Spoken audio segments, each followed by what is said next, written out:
Okay, somebody has to get in the people in the waiting room also. Yeah, we are live. Thank you. Okay, Jai Bhim and Namo Buddhaya, and good evening, good morning, and good evening for anyone who is joining this from the different part of the world. So welcome to the 61st edition of Ambedkar lecture series organized by Boston Study Group. For those of you who joined first time and would like to know about BSG, it is a not-for-profit Ambedkarite organization in USA working in New England states of America. Boston Study Group founded 6 years back to spread awareness about caste-based discrimination in India, its impact on lives of millions of people, and dehumanizing lives so-called untouchables or Dalits have to endure. We do this by organizing studies of Baba Saheb's literature, sponsoring the conferences on these issues, providing financial supports to deserving students from India to attend such conferences, and providing humanitarian help in situations like the COVID, what we are experiencing today. So today's sessions will be mostly interview of the author, reading of some passages from the book, questions for audience, if any. If anyone in the audience has any question, please type in the chat box. We will be checking any questions from audience on live streaming platform too. So without further ado, let me introduce you to today's speaker. Vauhini Vara was born in Canada as a child of Indian immigrants and grew up there and in Oklahoma and Seattle suburbs. She studied creative writings at the Iowa Writers Workshop, and her fiction has been published in Max Sweeney's Teen House Zezua and other journals. It has received an O. Henry Award as well as honors from the Rona J. Foundation, the Canada Council for the Arts, McDowell's, and Edo. Vara began her writing career as a technology reporter at the Wall Street Journal. After 9 years, she spent 2 years launching, editing, and writing for the business sections of the New Yorker's website. Since then, her writing has also appeared in the New York Times Magazine, The Atlantic, Harper's, Business Week, and elsewhere. She is a wide contributing writer and can sometimes be found working as a story editor at the New York Times Magazine. Her essay in The Believer about grief, Ghost, also adapted for a This American Lives episode, will be anthologized in Best American Essays 2022. In 2020, an oral history of globalization of Business Week won a South Asian Journalist Association Award and was longlisted for a One World Media Award. And a piece of The Believer about tiny houses won a National Association of Real Estate Editor Awards. Past journalism has been honored by the Asian American Journalist Association, the International Center for Journalists, the McGraw Center for Business Journalism, and the International Journalist Program. Vara is a member of the Lighthouse Writers Workshops book project and the secretary for Perry Plus, a collective mentoring writers of colors. She also sits on the board of the Krishna D. Vara Foundation, which awards an annual scholarship to a graduating high school student at Mercer Island High School in memory of her sister Krishna, who died of cancer in 2001. She lives in Colorado with her husband, the writer Andrew Alshul, and their son. Her debate novel, The Immortal King Rao, which is subject of today's lecture, is a New York Times edition choice and has been longlisted for the Center for Fiction's first Nobel Prize. Reviewing it in the Times, Justin Taylor called it a monumental achievement. It will be followed by a story collection, This is Salvage, in 2023. So Vauhini, please welcome to Ambedkar lecture series. First of all, congratulations for writing such an amazing and interesting and entertaining book. For the sake of those in the audience and who will be watching this recorded version, but if they could not have read this book, can you please tell in short what this novel is about? And if you would like to read any paragraphs from the novel, that is perfectly okay. Yes, I'm really excited to be here. it's a real honor, and thank you for saying those nice things about me and about the book. Let's see. You had said, Sanjay, before we started that it's a complicated book, and it is. And I also struggle to describe the book, but I think the simplest way I've come up with to describe it is to say that it is the story of a character, King Rao. That's the book. Sorry, that's the book. It's the story of a boy named King Rao who is born on a small coconut grove in the south of India. Sanjay, can you hear me okay? Yes, we can. Okay, good. Who's born on a coconut grove in the south of India, in Andhra Pradesh, and in the Konaseema area region. And he is born into a family of Dalit coconut farmers. And he's a precocious kid. He's born in the 1950s. He does really well in school, and he goes on to study at a prestigious university and move to the U.S. to Seattle for graduate school, where he goes on to become a computer programmer and start a tech company, a computer company, sort of like Apple or Microsoft in the 1970s, that goes on to become a really big company. And he becomes he is the CEO of that company. And then eventually through that company engineers sort of a world takeover of global governments that he presides over. So he basically becomes the most powerful person in the world. The story of the book opens actually after King Rao has had a fall from grace. He has been killed, and the authorities are trying to figure out what has happened. And they've arrested King Rao's daughter because they suspect that she has something to do with it. His daughter is named Athena, and she's actually the one telling this whole story. So when the novel opens, she's in a prison cell. She's trying to tell the story of her own life, and she's also telling the story of her father, King Rao's life, starting from the beginning, starting from that coconut grove, to try to explain how we all got to where we are. Sanjay, you've read the book. Do you think that's an accurate description? Yeah, absolutely. Okay. Correct. And I have a reading that I kind of from close to the beginning of the book that I can read. And I can start with that, or if you prefer, we can just dive into your Vauhini, your voice is breaking. Your voice is breaking. Whatever, I'm happy to approach it however you want. Yeah. Can you hear me okay now? Yeah, no, yeah, okay, let's say, but it was breaking before. So, okay, go ahead, please. Okay, I'm sorry. So I can start with a reading, or we can go into questions as well. I have a reading that's maybe like 10 minutes that I please go ahead. Okay. Please go ahead. Yeah. Okay, and do let me know if my voice is breaking again. I'm sorry about my and then in that case you can just switch off the video part and audio. Okay, yeah. Okay, that sounds good. Okay. So this is a section of the book that actually that sort of goes back in time a little bit and talks about King Rao's family and how they came to own this coconut grove that King Rao is born on. For generations, and it's called the Garden, that's what the place is called. For generations, the Garden had belonged not to their family, but to a Brahmin clan. These Brahmins were the original Raos. King's ancestors were known then as the Buras. The Brahmins had passed the land from father to son, like some treasured antique, their ownership compounding with each inheritance and growing more absolute. King's ancestors had taken care of the garden all that time, but they had lived in a tumble-down settlement of huts far from the center of Kottapalli, so distant that it wasn't really part of the village at all. This was by design, since they were Dalits and not allowed to mingle with the other castes. People called it a great partnership, that of the Brahmin Raos and Dalit Buras. But when Grandfather Rao was a child, and Grandfather Rao, that's the name of the patriarch of the family. When Grandfather Rao was a child, when he was a little boy named Venkata, the sons of the Brahmin patriarch had moved to Hyderabad, and the patriarch's wife had died, leaving him alone at the garden.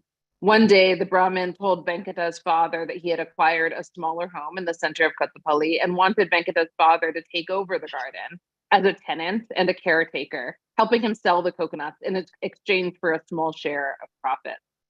Venkata, the older of four siblings, was 6 years old when they arrived, his father shouldering jute sacks filled with their belongings. Venkata's little sister, Kannakamma, his favorite among his siblings, had not even turned 1. His mother carried her, while the middle siblings, Babu and Balayama, each held one of Venkata's hands.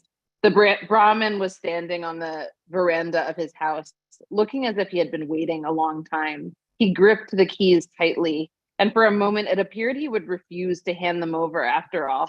They waited in the clearing for the Brahmin to come and meet them there, and when he didn't, Venkata's mother nudged his father, and his father climbed the stairs. His hair bowed as if for benediction. Even when he stood in front of the Brahmin, he didn't raise his head.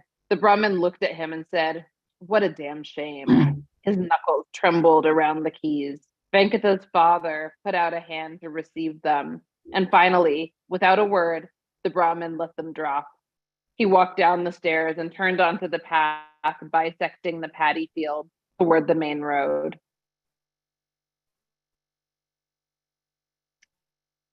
Where's he going? Venkata wondered aloud. Home is where, he said. Some do, some don't. Over the Vara settlement, people whispered that the Brahmin had anointed Venkata otherwise well-equipped to run an enterprise the size of the garden. He was short and lean, with thin, oily hair, a scoliotic posture, and the ribs of a stray tomcat. The years passed and he diminished. Before long, his 4 children were each at least a full head taller than him and could see the dandruff caught along the widening part in his hair. He wore the same threadbare lungi around his waist every day. He never spoke much, and when he did, he muttered the palest platitudes. He told his children that they had the Brahmin to thank for their fortune. Though everyone knew the Brahmin had been forced to let their father manage the garden because of his own ineptitude. When the children questioned their father, he only hissed at them. "Don't be disrespectful. Don't come to me with that talk." He looked afraid rather than menacing, his shoulders hunched and his eyes darting. It was as if he believed the Brahmin would abruptly appear from behind the trees like some demon. I think I'll pause there, and I can always Okay. come back to that material later. Sure, But absolutely. Yeah. Okay. So only the main character in this novel, the King Rouse, is a Dalit, correct?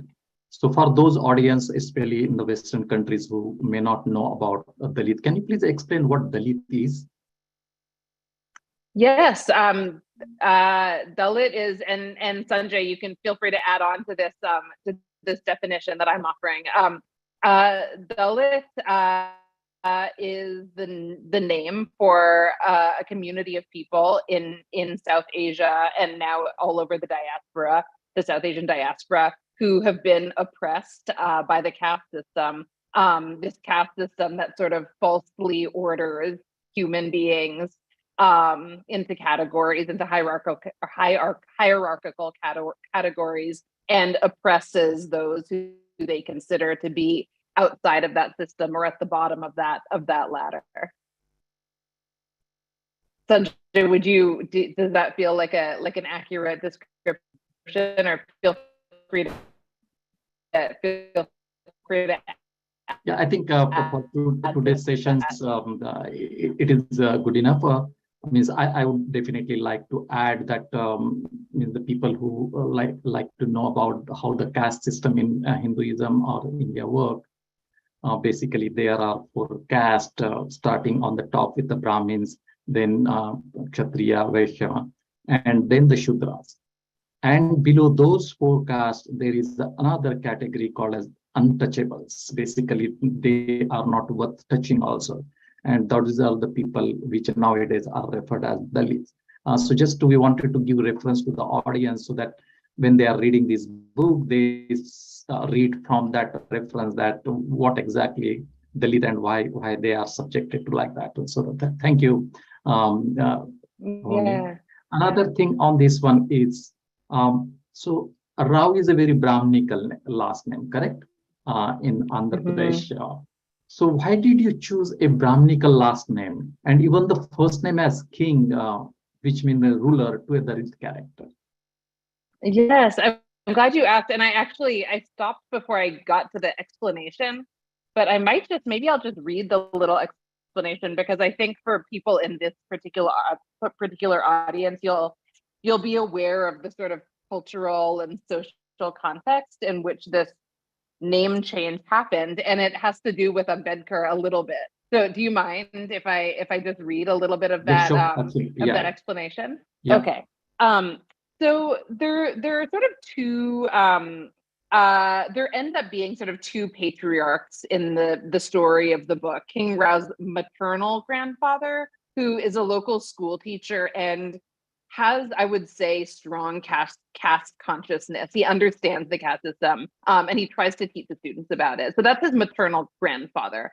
His paternal grandfather, as you know, you maybe have started to see here, his paternal grandfather is has a different kind of caste consciousness. He's aware of the structure, and he is trying to teach his family how to succeed within the structure and how to, you know, he's not trying to dismantle the caste system, let's put it that way. He's trying to see how his family can be successful within this social structure that exists. And so here, this is a conversation between these two patriarchs who are friends with each other. So between the two grandfathers. And so Venkata is one of the grandfathers. Venkata went to Ambajipuram once a week to sell their coconuts. One afternoon, passing through the village center on his way home, he visited his old friend Appaya. Like many Dalits from the area, Appaya had worked on a rubber plantation in Burma as a young man, being a devotee of B.R. Ambedkar, the Dalit social reformer who would go on to author the Indian Constitution. Appaya had been in his 20s then and newly married. He might have stayed in Burma forever, sending money home, but then Radha and Sita had been born, his daughters. And soon afterward, his wife had died of tuberculosis. So he had returned. With his riches from Burma, he had opened the school for Dalits and enrolled his daughters in it. Venkata, now a father as well, enrolled his sons too. And so this is the conversation they have. Did you know that Ambedkar wasn't always Ambedkar, Appaya said, as he and Venkata sat on the school's veranda, sipping tea and looking out onto the road toward the Muslim graveyard. You and your Ambedkar, Venkata, who wasn't political, said. It sounded like a riddle, but Venkata was too tired to engage. It had been a frustrating day at the market. He had a good reputation in town, but anytime new middlemen arrived from bigger cities in search of coconuts, as had happened that morning, they balked at buying from a Dalit. He had to start over to build his standing. He was born with the surname Sakpal, Appaya said. Ambedkar was the name of a Brahmin high school teacher. This teacher liked Ambedkar so much that he put his surname instead of Sakpal on his pupils' school records. Good for him, Venkata says. These days, Appaya went on, Ambedkarite Dalits were appropriating the signifiers of high caste as a political tactic.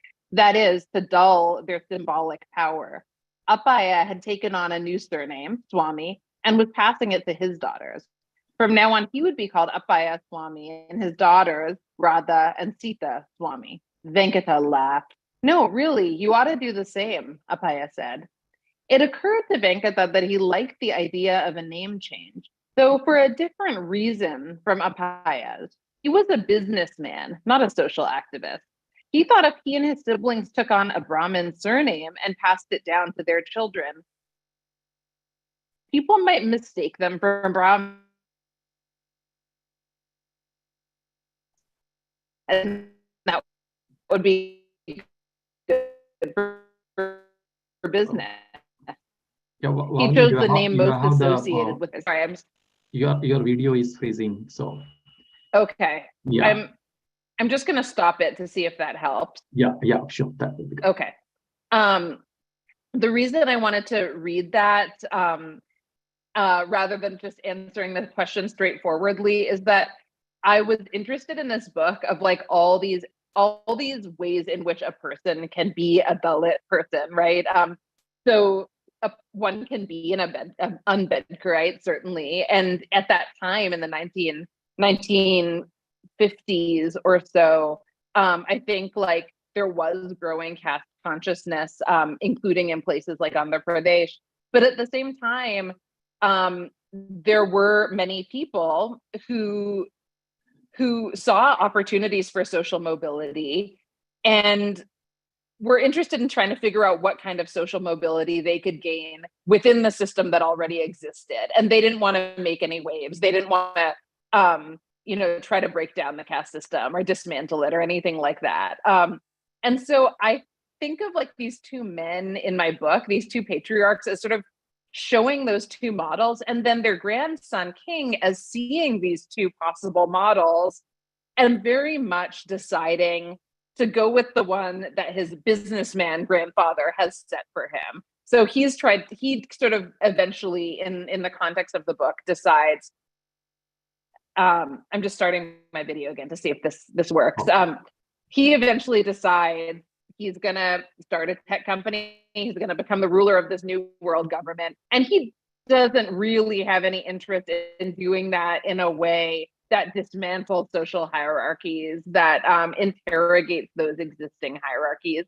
And so this is a long way of answering your really interesting question, which is that I wanted this kind of character to have a name that hints at the fact that this is the path he's going to choose. So he chooses the name. I mean, he doesn't choose the name, but the name King is chosen for him. The name Rao is chosen for him. He is somebody who is going to exist within this system, but is going to put himself at the top of existing systems. Correct. Yeah, thank you for that explanation. So usually the Dalit people within the Hindu religions are subject to discrimination and atrocities just because they are born to the parents who belong to the Dalit caste, correct? And when two Indian strangers meet each other, means I found this in India as well as other part of the world also. The first thing they would like to somehow find out what caste another person belongs to, correct? And last name of the Indian is one of the parameters to guess what caste someone belongs to. So do you think these Dalit people should change their easily identify last names like Appaiah did, who is the only character in this novel who is influenced by the Dr. Babasaheb Ambedkar? Do you think that will help, or in your novel, this changing their names help them in any way to progress or avoid any discrimination going forward? Well, yeah, these are such thoughtful questions, because the way I thought about this in the book, so I have these two characters both change their names, and one of them, so King Rao's grandfather, the one who is a businessman who works on the coconut grove, he's able to get by. He's able to be very successful by some measures by virtue of doing this, by virtue of essentially passing, right? The other grandfather, who has chosen to change his name for political reasons, continues to be persecuted. He continues to be pursued by oppressor caste people in his village, right? And so in his case, according to the logic of the book, changing one's last name by itself doesn't accomplish anything. Great. Yeah, that is what we realized. Means in the last few chapters, when Appaiah faces all the issues from the authorities and all this, that proves that one. Okay, thank you very much.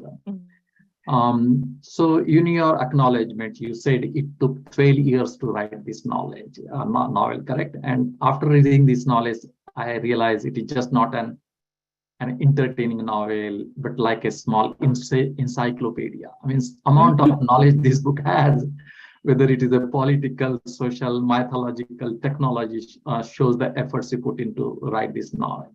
Okay. So what was the first kernel of the idea for this book, and what could not you stop thinking about that led to creating this story? So I was working as a journalist at the Wall Street Journal as a tech reporter. And I started that job when I graduated college in 2004. And I did that for 4 years. And then I took a leave of absence from that job to go to graduate school to study creative writing. And when I did that, I didn't think I was going to write about anything technology related. I wanted to write short stories, actually. So I went to graduate school. I was writing stories. And in the winter of my first year of graduate school, I was traveling with my dad and his wife. And my dad, I remember we were on a train, and my dad was teasing me and said, why do you keep working on short stories? You really need to write a novel. People only read novels. Nobody reads short stories. And I teased him back and said, okay, Dad, give me an idea for a novel then. And he gave me a couple of ideas that were not viable, a couple of bad ideas, in my opinion. And then the third idea he gave me was, well, why don't you write something about our family coconut grove, based on our family coconut grove? And then I thought, oh, well, that's interesting, because growing up, less from my dad, honestly, and more from relatives, from my cousins, and then also from my mom, who had heard stories from her sister-in-laws, my dad's sisters. I had heard lots of stories about life on that coconut grove and drama on that coconut grove, and the way in which my dad's family, and I should say my dad grew up on a coconut grove, in the Konaseema district of Andhra Pradesh, and his family were laborers on this land owned by a Brahmin family. And then what happened was, as many people here know, over the course of the 20th century, there were some very small opportunities for upward mobility as in terms of land ownership in that part of India. And so what happened was my dad's family was able to eventually acquire that land, where for generations they had just been workers for this Brahmin family. And in my dad's family, the Brahmin family that had owned the land did sort of fall into disrepute, is probably too strong a word, but their fortunes fell. So the children moved to the city. The patriarch was growing older. He wasn't managing things well. And my dad's, the patriarch of my dad's family was sort of like slowly saving money here and there. And so the patriarch, the Brahmin patriarch, said to the patriarch of my dad's family, why don't you let me borrow some money, and I'll give you a little lien on the land. So if I don't pay you back, you can have that land, that little piece of land. And he said, okay.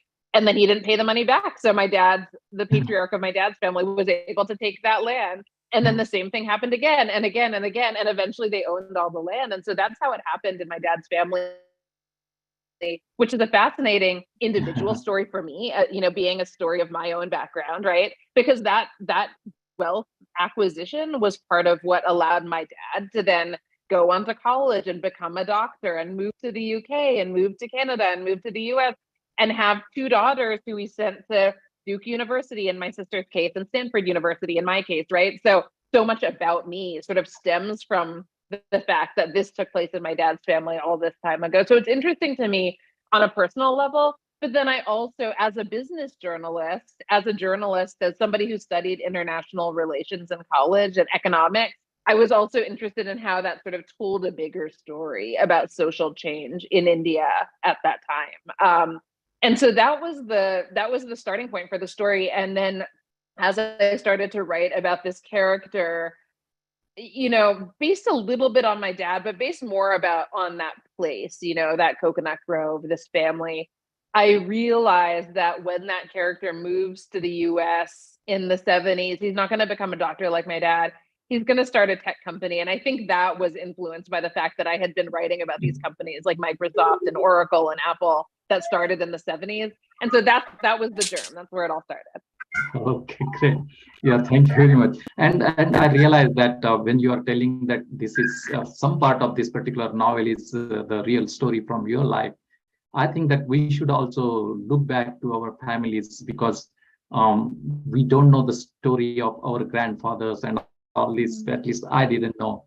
And I think it is a good idea. And I will suggest to the audience, go back to your grandfathers, is try to know as much as possible from their days and all this. So that will definitely help to understand what struggle they have gone through or whatever the progress they have made.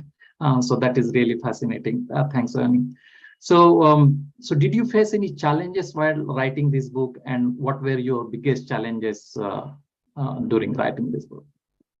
I faced a lot of challenges. One that I will talk about, again, because of the audience here, is that I grew up visiting India. Again, you are having the so I know I have a lot of friends. Yeah. Okay, can you? Is it okay now? Yeah, now it is okay. Okay.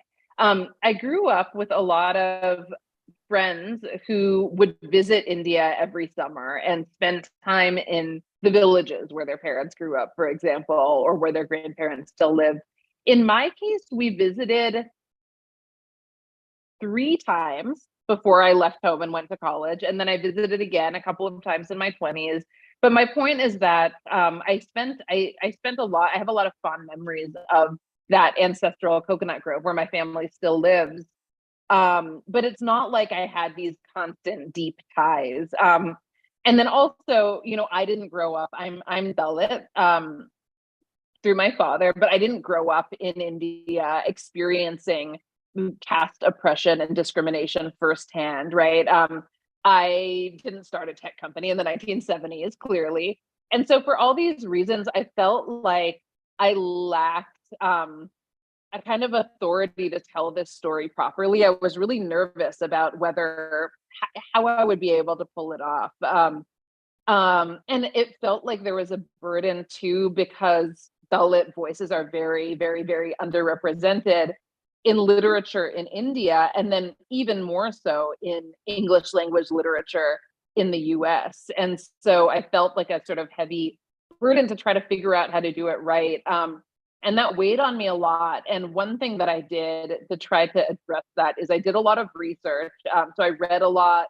I talked to scholars, scholars from Dalit backgrounds who could tell me about socioeconomic history of India in the 20th century, scholars who could tell me about coconuts, and then I also went back to my family coconut grove, and I understand some Telugu, that my family's language, but I don't speak it. And so I went back to my family's coconut grove with one of my cousins and one of my uncles, and they helped translate for me as I interviewed people in my family, and especially elders in my family who really knew the history of the family.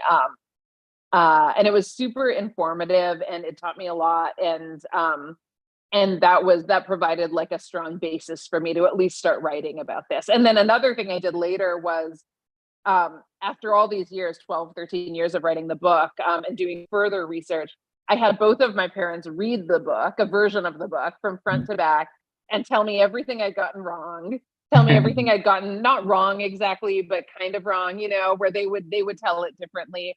And then I addressed all of that and I had them read it again. So that was a big part of the process also. Great. Thank you. Yeah, really. So this is such a complex story, spanning multiple generations, multiple nations, multiple race, caste. Even the concept of the story is very revolutionary, that a boy born in the Dalit community could be technical genius to create the unimaginable technical marvels, or what type of society to exist. That is a concept of your global shareholders, whose status in the society is decided not by race, caste, or color, but by the social capital. However, this concept, which looks very good, also creates some other social and political and financial issues, as we realize at the latter part of the book. So, Vauhini, how did you make decision about what points of views to include? Were there any perspective that were easier or harder to write from? So, like I said, I faced this challenge early on, which was that I wanted to write about this character born on a coconut grove in the south of India in the 1950s, who starts a company in the 70s, but I didn't have personal experience. And so one thing I did was I did research, but the other thing I did was I came up with this narrator, Athena, who was King's daughter. So to the extent that King is inspired somewhat by my dad, it made a little bit more sense for me for Athena, the daughter of King, to be telling the story, just like it makes sense for me to be talking about my dad rather than trying to pretend to be my dad. And so I chose this character, Athena, to tell the story. And one thing we haven't talked about yet is that I gave her, because she's telling the story from the future. It's like a period like the 2040s or 2050s. She's telling this story from the future, and therefore she has access to this technology. Her father has given her access to this technology that allows her to access access the internet with her mind, and she can also access her father's consciousness with her mind. And so you asked about perspective, and the reason I chose this narrator is because I felt like I could credibly tell the story from the perspective of somebody like Athena, who sort of sits positionally in the Dalit community against her father's experience, similarly to how I do. But then I gave her this extra ability that I don't have of being able to read her father's mind so that she can tell the stories of what happened to King in his childhood as he was growing up, even though she's not him. And so that was sort of like the trick I was trying to pull off. And everything in the story is filtered through her consciousness. So that's the short answer to the story, or the medium answer. Yeah. Yeah. Yeah. And one aspect of the novel that I love was the pacing of the information sharing and the way it was shared, correct? So a reader is always guessing what something for which they may get answers, where they get these answers from, correct? Means in the beginning, I was thinking, who is Athena and all these ones, I see why she's in jail and all these. So that sort of questions are not answered immediately. There is no clear storyline. You are taking the story at the different time in the different chapters, correct? So, and at least that is my experience. And at some point I started chronologizing events. It means when I was sitting to understand it better, I started saying, okay, this is what is happening in 1960s, 1970s and all these. And at the same time, I tried to create the hierarchical chart to understand the various relationships, because there are so many characters in this particular novel.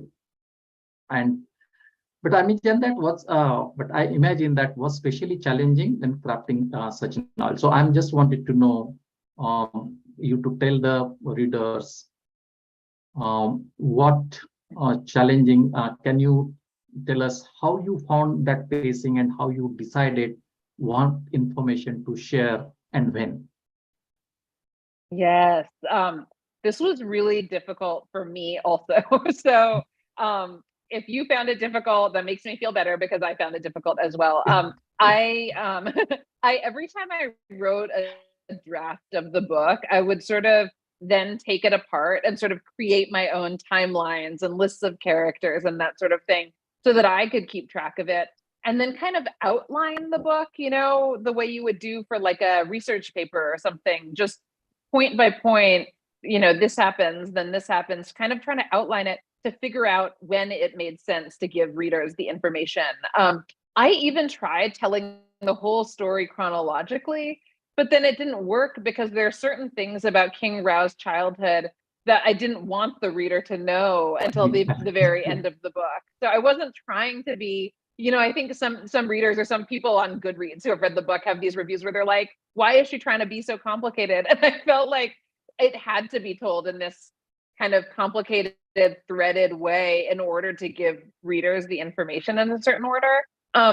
The other thing, again, that I'm saying for this particular audience, because I know people will understand, is that in the kind of West European and American novelistic tradition, there's often been this focus on like a singular character, right? Like on one person and their consciousness, as if they sort of like came out of nowhere, right? So we don't understand necessarily all the like familial and cultural and social contexts that led that person to be who they are. And I was kind of playing with that a little bit, because this book is called The Immortal King Rao. So it's like, in some ways, it is that kind of book in one sense, right? But I was very interested, especially in the parts that are set in India, where he's sort of becoming a person in this cultural context where family is really important, and sort of like social context is really important, including caste, among other things. I wanted to like try to like have all those characters be in the book. So I think some readers, especially I think non-Indian readers, have found it confusing, or like have said to me, why do you need to have like this cast of 10 or 20 characters, people, relatives of his on this coconut grove where he grew up. Can't you combine some of them or not tell us about some of them? But I was trying to figure out how to show that like a person is actually really created by all these influences, all these people who are around them. And so I thought it was important that like there aren't just, you know, his mom and his dad and a sibling or something who turn him into who he is. They're actually like 30 members of his extended family who all in some sort of complicated way have contributed to who he becomes. But it's a challenge for me as a writer to keep it all straight. And then I'm also putting a lot of pressure on readers. And it's not just non-Indian readers who have had trouble with this. Both my parents also said to me, like, this is a lot to keep track of. It's too much. And so I realized that I'm putting a lot of pressure on readers too, to like try to keep track of a lot, but it's a kind of pressure I was very interested artistically in putting on readers. Correct, correct. And I think that makes it very authentic also, because in India, basically everyone stays in one house or around the houses and all this, correct? So that gives a very authentic look also. It is not just the father, mother, like the Indian culture and all this. So thanks for doing that one. I think Mahesh, you have a question? Yeah, I have two questions. You're able to hear, right? Yeah, go ahead. Okay. Thank you, Vara, for this really. I never read or came across any of this kind of novels based out of North America. Someone writing from North America. So I also come from a village in Telangana and I live in Boston. So I have like a couple of, I have 3 questions. The first one is, like after hearing you and hearing to Sanjay sir, I think we should make this novel accessible to our youth and children who are in who are studying in different boarding schools and schools back in India. I was just wondering, how do we do that? So especially there are like young folks who are going to be like, who are very interested in reading and writing. Yeah. So that's first observation. And the second one is Baba Sahib Ambedkar back in 1940s, in one of the discussion in Bombay Legislative Assembly, there was a discussion on giving more power to villages, like the panchas, the elders of the villages. But he was he was against it, and he said like the villages are dense of caste and cruelty, so I'm not in favor of that. So in a way, in the Ambedkarite movement, in Dalit movement, villages are considered not good places, and our people are always asked to get out from there, right? So whereas it's very difficult, even though I came all the way here, and I think the same case with your father and several of our people from the community, though we moved on, but it's if we look back, what is our life, what is our history, what is our family, it's all in the village. So there is a kind of contradiction. So did you see that, and what would be your thoughts, or even from your father or your family? And the third one is, I'm just curious, what's your next project, like how given this really unique book that you came up, like the novel that you came up, what is your next plans? Are you going to write one more, or what is I'm just curious. Thank you. Thank you, Mahesh. I really love all these questions. I'm happy you're here, and I'd be curious, without putting pressure on you, Mahesh, or anyone else here. I'm aware of a good amount of the writing by Dalit writers and thinkers published here in the US or in English in India, and a couple of books in translation as well. But I could use some education too on especially contemporary literature, that people are reading. So if anybody has any suggestions for me to put in that they would like to put in the chat, I'd really welcome that. I would love to do more reading myself. So on your first question, I don't have a great answer to that question, but it's something that maybe I can raise with my Indian publisher, which is HarperCollins India, to see what kind of ideas they have. And again, Mahesh, if you have any more thoughts on, you know, how that something might look that you would like to share with me, the folks at the Boston Study Group can share my contact information, and I'm happy to be in touch with you about that. I think that's a really cool idea. So that's number one. And Number again, Vera, Vauhini, you are two, breaking about again. the village. Yeah, again. Okay. Yeah. So I've turned off my video, and I hope Yeah. this helps a bit. Okay. Yeah, Okay, so on the second question about villages, I think that's a really thoughtful question. I think on the one hand, villages have historically been centers of oppression in India and elsewhere as well, right? Here in the US too, rural communities have tended to be more socially conservative, have tended to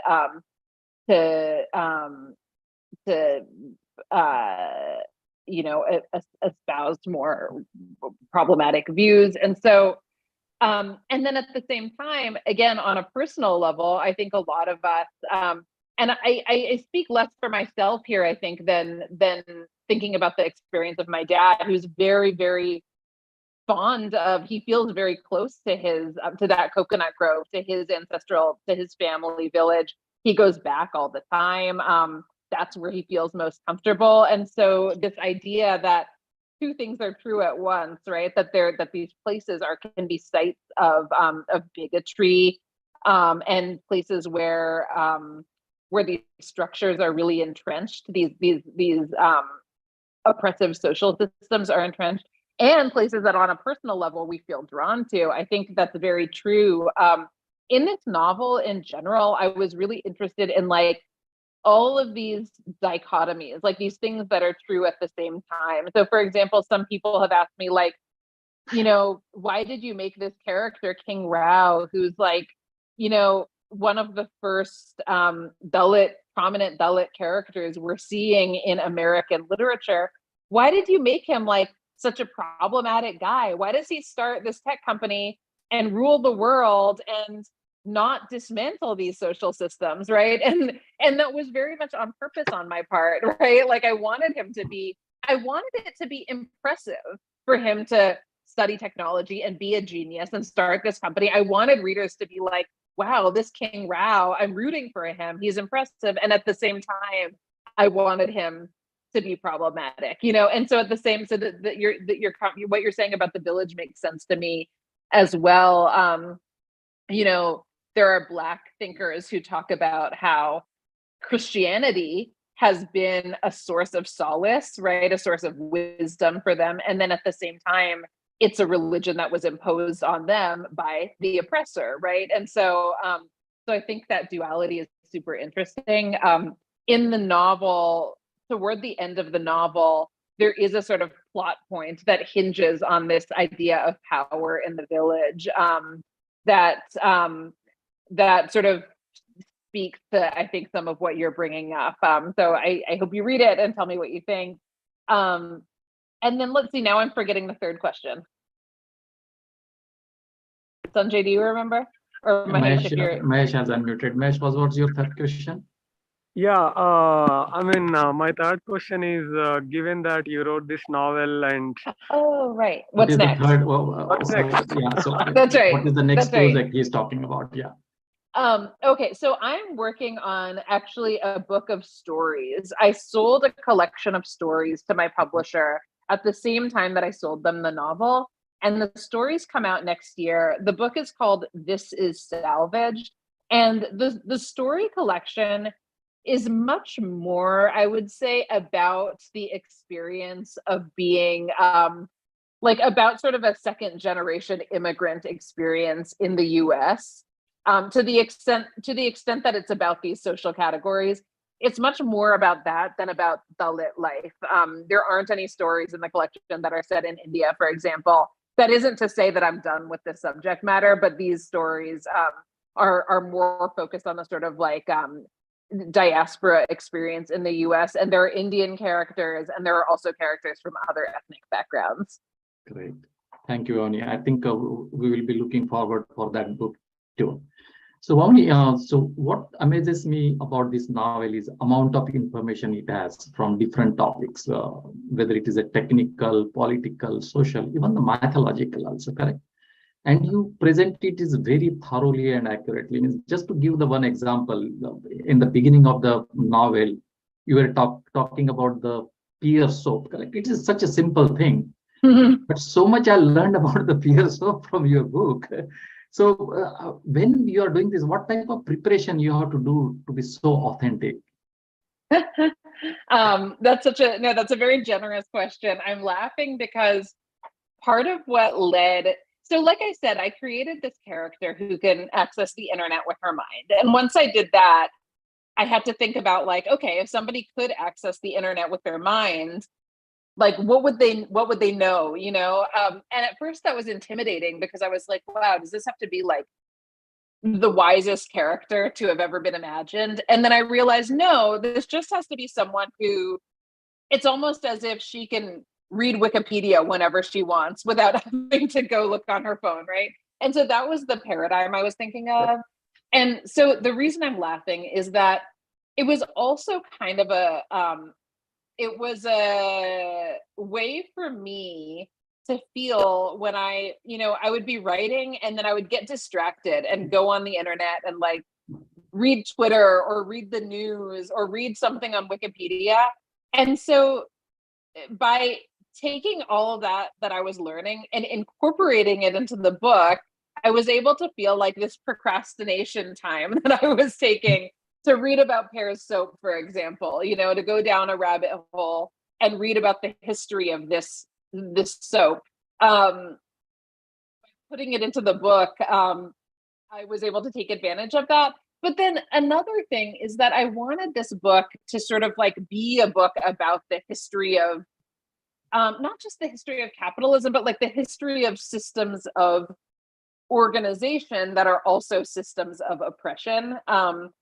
So it's funny. I mean, as people here are well aware, again, because you're here with the Boston Study Group and you're very aware of, you have strong caste consciousness and social consciousness, you know that if you take anything, any product or anything, and kind of peel back the layers of that onion, you somehow arrive at something related to oppression, related to the way in which we try to organize ourselves into hierarchies. And so it was so interesting to me to like just try to do that throughout the book. I would take an image, Pear's soap, for example, or the coconut or anything like that. And as long as you studied it enough, you'd find some way that it relates to the history of oppression. Okay, great. Thank you. Yeah, thank you. So, Vauhini, can you read the second paragraph from chapter 4, where it ends with where the meaning was always stuck between the lines? So. Yes. Okay. And I didn't. The second. Yeah. Yeah, I'm getting there. Chapter 4. I think it is page 53 or something. It is on Kindle. It is page 53. Okay. Oh, okay. Okay. Wait, is it the meaning? I know which paragraph you mean, but I think that's chapter, it might be chapter 5. Yeah. Yes. Okay. I know what you mean. Okay. At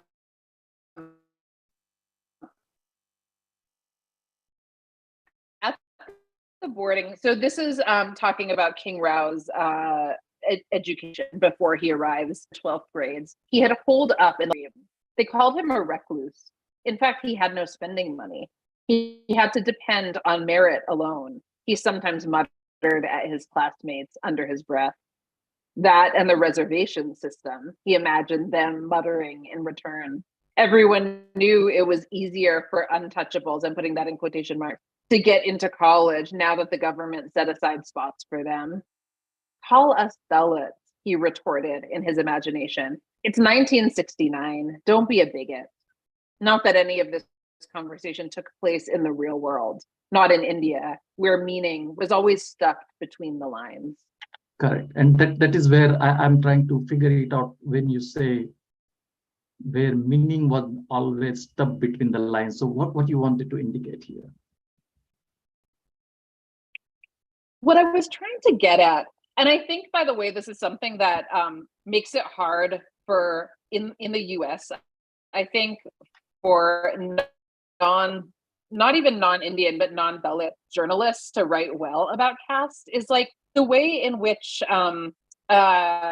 like these, you had said something earlier about how people are always asking questions to try to understand what your caste background is, but nobody comes out and says, like, what is your caste background, right? I mean, sometimes people say all kinds of things, but that's not what we mean when we say people are trying to figure it out.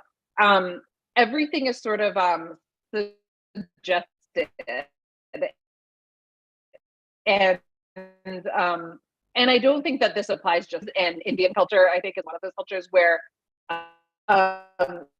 there's a conversation is very sophisticated, I would say. Like, even in, and I use that word sophisticated, and I'm referring even women in a village, neighbors talking over, talking in their yards, right? Like, people are saying one thing and there's a literal meaning, and then there's a sort of meaning below the surface. And that's what I was referring to. Yeah, okay. Yeah, that is what I also thought, and that's why I just wanted to get the clarification. Okay. So one thing I realized that the King Rao did not want to go back to India, correct? Even months after coming to USA. And I'm just going to read one paragraph from there. He says to his wife, Margaret, I just want our life to be separate from it, he said. I'm a different person now. I don't want to go back there and have to answer to my cousins. I don't want the press to trail me to Kotapalli and start interviewing all those distant Raos and write some article about King Rao, the untouchable Indian bumpkin. Correct. And however, during his conversation, leading his mother Sita to come to Seattle, he says, there are a lot of Telugu people in Seattle. She says, I doubt there are a lot of our people. She was talking about caste. No one cares about that there, he said. Everyone knows I'm the lead. Indians there only care about money, big houses, and all that. And you have to say, have that, mom, Amma, I built you a mansion. So do you think Indian people have different standards for treating Dalits in India and abroad? Because he thinks that this segregation is happening, or this behavior is happening only in India, but not in the US, where he thinks no one cares about that there. But at the same time, when I was looking at the timeline of this incident, it is around 1985, correct? So do you think the King Rao would have said the same thing in 2022, where recent incidents show that some Indians here do discriminate against their fellow Dalit Indians? So these are the No, I love these are such good questions. So one thing I would stress is that in this conversation, King Rao is very much giving King Rao's perspective, right? So this isn't necessarily some objective truth that bigotry and caste oppression and caste discrimination does not exist in the US, does not exist in Seattle, right? This is there are two layers. There's what King Rao believes. Then there's the second layer, which is what is King Rao going to say to his mother, who he's trying to convince to move to Seattle, about what he believes. And so that's what I intend to have on the page, right? It's like it's not the truth. It's not objective truth. It's not even necessarily what he himself believes. It's what he's saying to his mother in that dialogue. So I'll just put that there. The other thing is, I think I would venture to say that everywhere that you are breaking one. Can you switch off the video? People who are Vauhini, you are breaking. who have been are the yes. Can you Yeah. hear me better now? Yeah, now it is better. Yeah. Is this any better? Yeah. Okay. Sorry about that. Okay, so I described what King's perspective there. So the other thing I would say is that I think caste discrimination, caste oppression has been taken with it everywhere that people who have been part of the caste system go historically. I think now there's much more awareness of that because there is a critical mass of South Asians who are coming out of the caste system in diaspora communities like in the US, working at these companies like Cisco and Google. And so I think if I had to imagine King Rao talking to his mother in the year 2022, I think the conversation would go something like more like this. His mother would probably have a smartphone and she would say, my friend sent me on WhatsApp a link about this thing going on at Cisco. So how can you tell me that caste isn't a problem? And he might say, well, it's a problem for those people who are at the very bottom rung at these companies, but I'm in charge of my company. And so nobody can tell me what to do. I think that's the conversation would go more like that. I still don't think he would acknowledge the depths of this structural problem. Correct. Means knowing the King Rao's character now, you are saying it very correctly. Where he would not have gone that deep one. Means in fact, throughout this book, that is where I realized that the King Rao is basically lacking that type of courage to recognize that system and all this. So yeah, that's good. So can you please read a passage from chapter 21, I think page 256. I want around 5-6 till.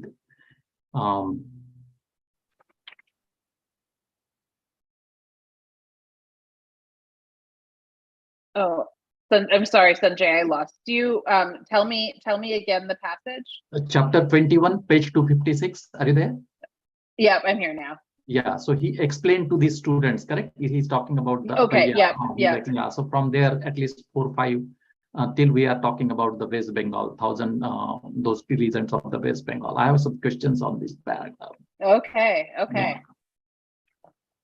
He explained to his students that India. So just to set this up, this is Apaya. So this is the caste conscious grandfather, the maternal grandfather of King, who is the headmaster at this school for Dalit children. He explained to his students that India's caste system, while widely believed to be special, was only one manifestation of a social structure that had once been prevalent in pre-modern societies all over the world.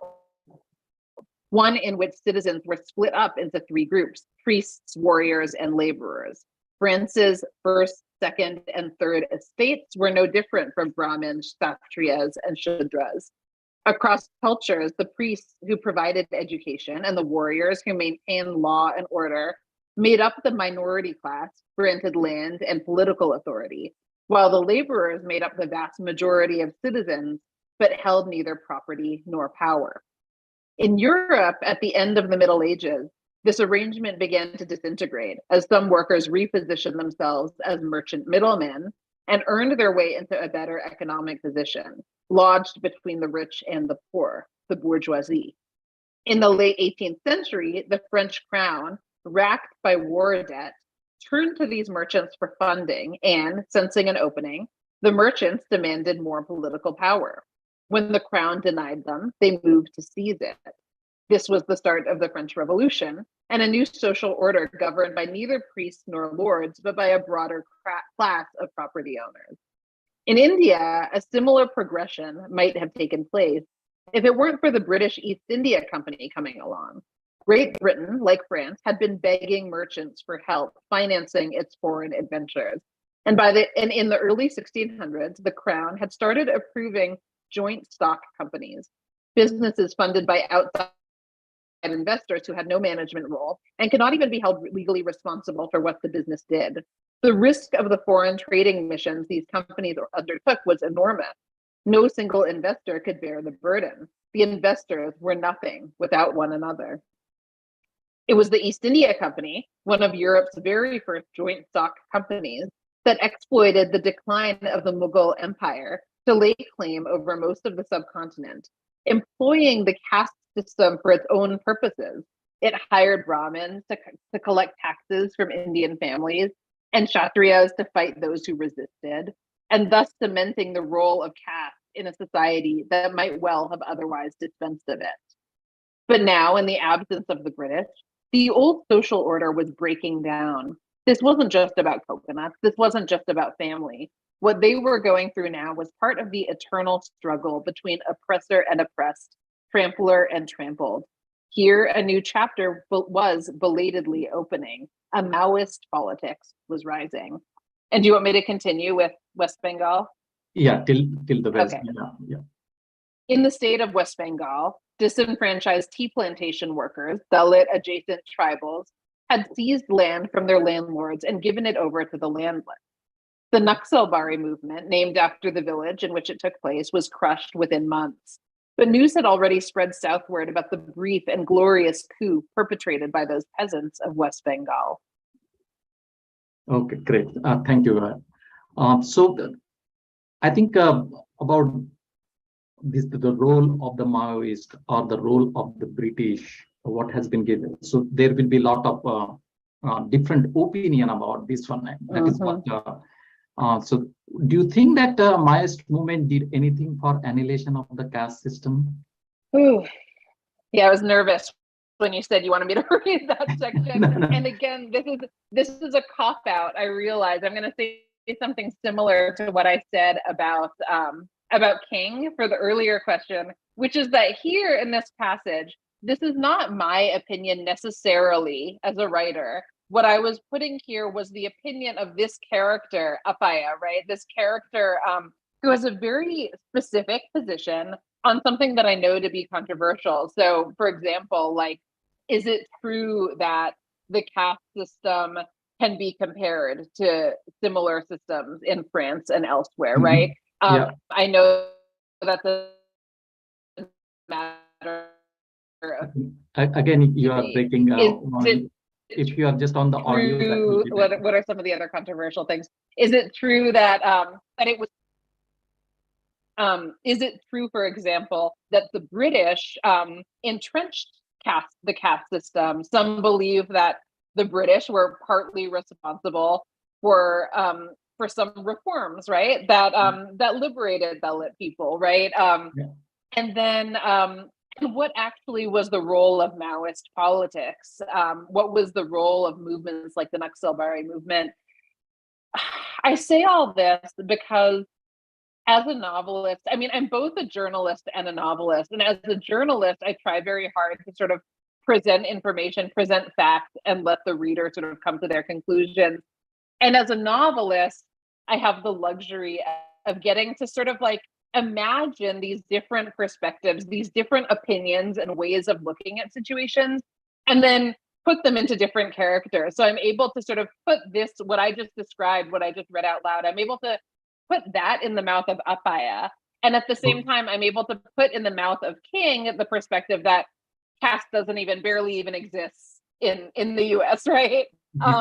And so I don't know what I think, I have to admit. I don't know what my answer to that question would be. What I love about fiction is that I can sort of like explore all these different possibilities in the context of these different characters. Okay. Yeah, good. Is the only thing my concern comes sometimes is because this is this book is a mainstream type of book, correct? So many of the Americans or the people from the Western countries will be reading this book. Yes. So whether they will be getting some other type of ideas from this writing, and that is. But what you said is correct. Since it is a fiction, we can adapt to that particular thing. But at the same time, there are so many other things which has happened, especially during the British rule.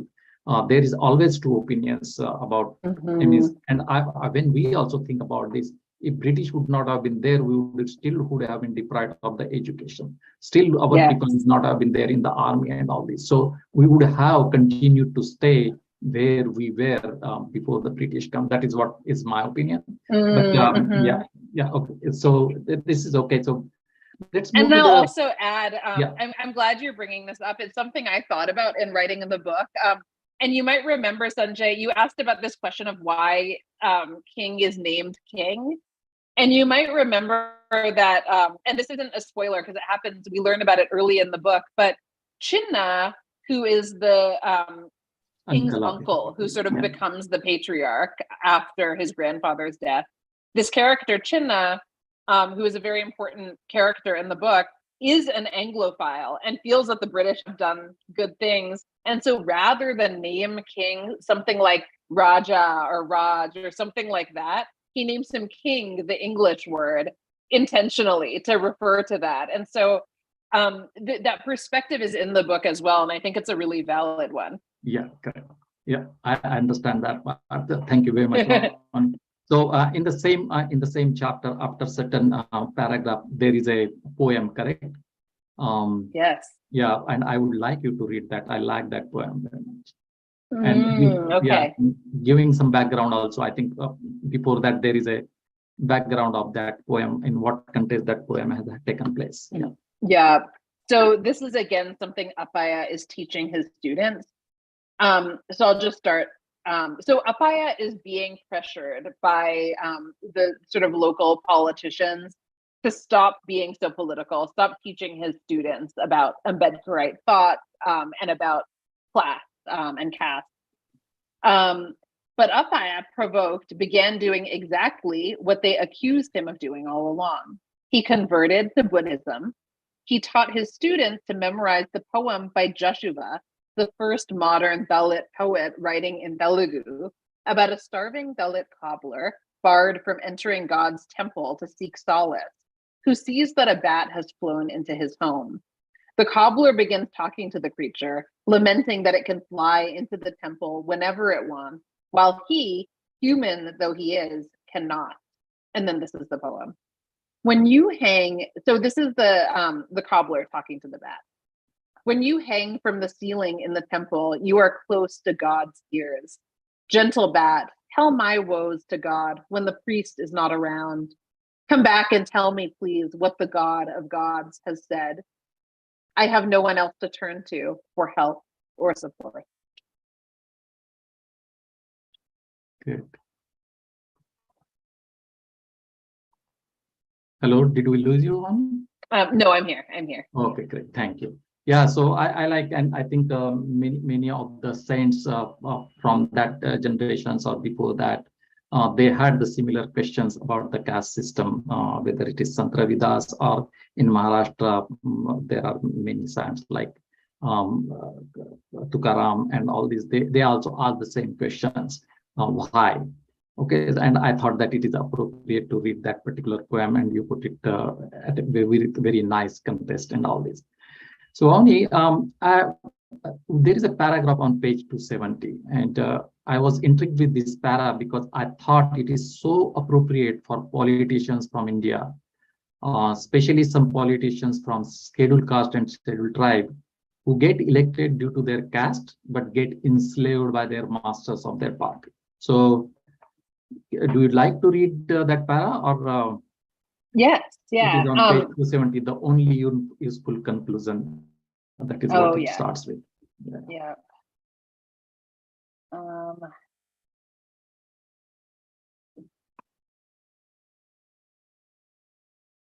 My page numbers are a little bit different from yours, so I'm trying to remember. Or otherwise, can you if you have a problem. Can you remind me how it starts? The beginning. The only useful conclusion was the broadest one. That is. Oh, right. Yeah. Yep. Oh, where is it? On Kindle, it is 270, so I don't know where it is in the book. Can you tell me about, I remember where that is, but I'm having a hard time finding. Can you tell me about the previous paragraph? I'm not on page 270 now. Okay. I'm going to keep looking too. Okay. Oh yeah, here it is. Here it is. No, that's not it. I'm sorry, I'm having a hard time No, finding no, it. no problem. Let me go.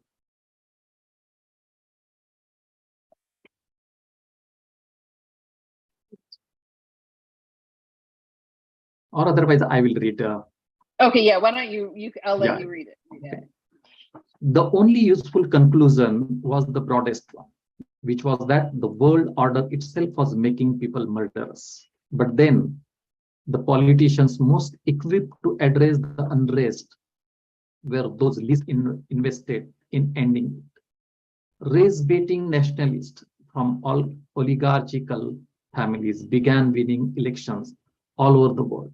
It was the oldest trick around, promising the poor members of your own ethnic group that you had helped them become as rich as yourself, in large part by making sure that the poor members of the other ethnic groups stop stealing your group's opportunities, thus dividing the poor so that they would not rise up together against the rich. And this is the paragraph when I was reading, it is so appropriate for the condition we see in India especially.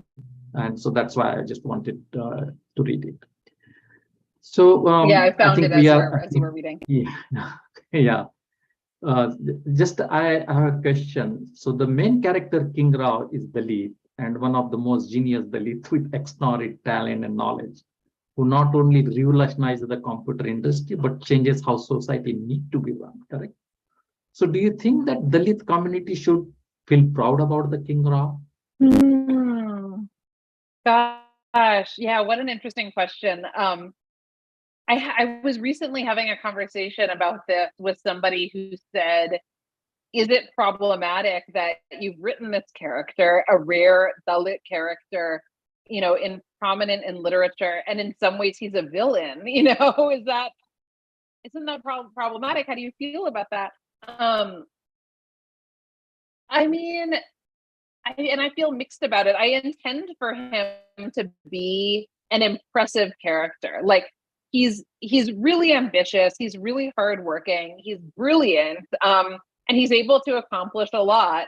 And so, to that, I think that's something to be proud of. If he were a real person, not a fictional character, yes. And then at the same time, what he has done with that power, I personally, I think it's uncontroversial to say that what he does with that power is not productive, doesn't make society a better place. And I think both are true. I mean, I guess another way of putting that question is like, should white Americans be proud of Steve Jobs or Mark Zuckerberg, right? Or Elon Musk? And I think there's always this duality. Like the answer is like, yes, and also no, right?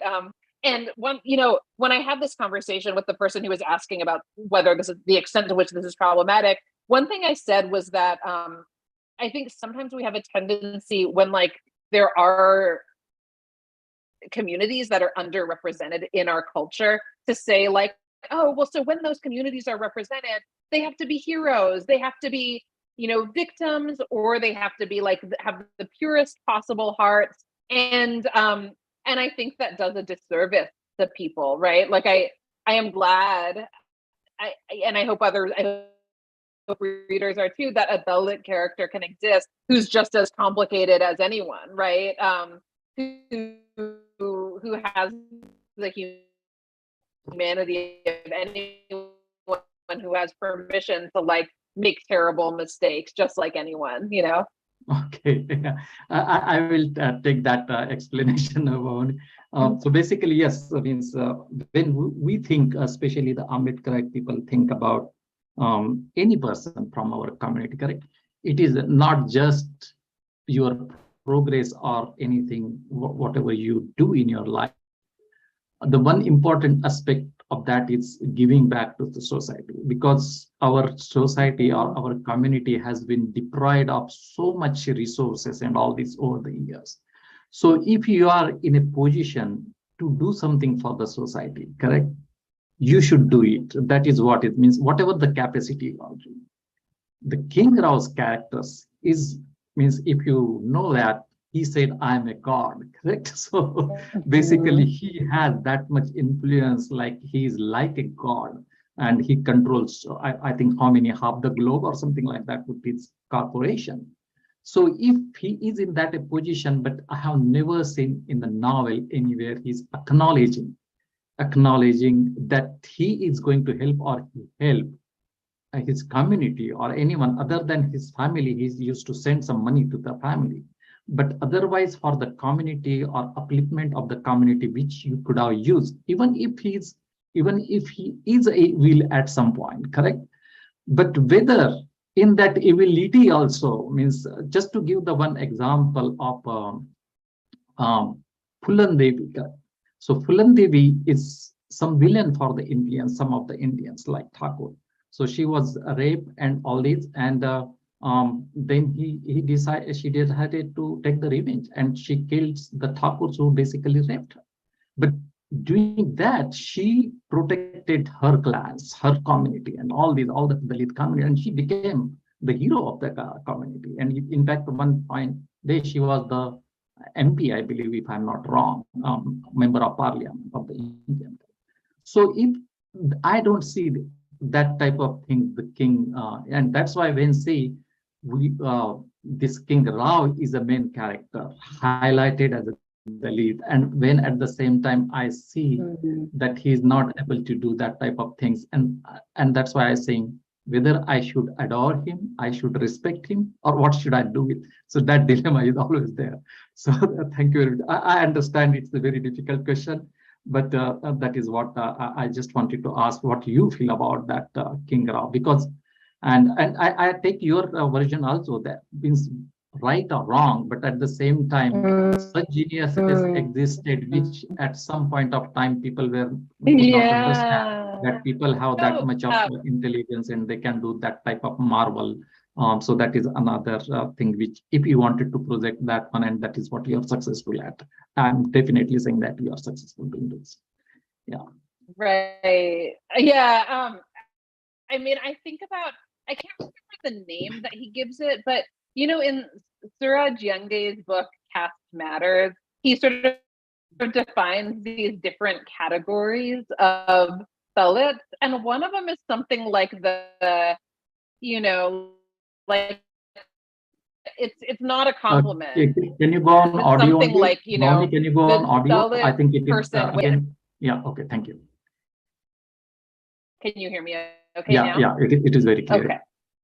So in the book Caste Matters, Suraj Yangde writes about these different categories of Dalit people, right? And one of them is, I don't remember the name he uses, but one of them is like the Dalit person who makes it rich and becomes socially successful and then never looks back on his community, never turns around to help his community, you know, tries to transcend, quote unquote, transcend caste and live as a different person, right? And I think if I were to categorize King Rao, he would be in that category, you know. Yeah. So your point is well taken. Okay, great, thank you. So another question I had, you are already answered to the Mahesh question, so I will not ask. So and this is my last question. So there may be many aspiring novelists, authors from Bahujan community in the audience today, or who will be watching this recorded session in future. So what message you would like to give to them to be a successful writer?